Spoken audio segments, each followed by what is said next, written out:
Notamment en Île-de-France, l'un des indicateurs clés de la progression du virus, c'est le nombre de patients admis tous les jours en réanimation. Plus 359 ces 24 dernières heures, total 4632 personnes qui nécessitent d'être placées sous respirateur. Des appareils indispensables dont il faut anticiper un possible manque. Plusieurs entreprises françaises sont mobilisées, Aurélien Fleureau. Il n'y a qu'un seul producteur de ventilateurs de réanimation en France, c'est le groupe Air Liquide, dont la filiale Santé produit sur son site d'Antony dans les Hauts-de-Seine 500 respirateurs par mois pour les hôpitaux. Cette production est en train d'être doublée, elle sera triplée en avril et quadruplée en mai.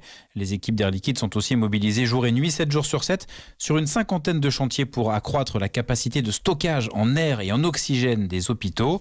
L'entreprise produit également des bouteilles d'oxygène utilisées lors de transport de patients d'un hôpital à un autre. Et puis un partenariat est à l'étude avec PSA. Le constructeur automobile envisage de mettre en place un atelier pour assembler les pièces des respirateurs, selon Jean-Pierre Mercier, délégué CGT chez PSA. On ne sait pas encore si c'est à l'usine de Poissy ou c'est chez un sous-traitant. Et là, on dit, nous, banco. Bien sûr que ça, c'est une activité indispensable, vitale aujourd'hui. Donc là, à partir du moment où les conditions sanitaires maximales sont assurées, c'est évident que nous sommes pour. Chez PSA, pas question, en revanche, de reprendre la production automobile. Le site de Valenciennes devait progressivement rouvrir à partir d'aujourd'hui.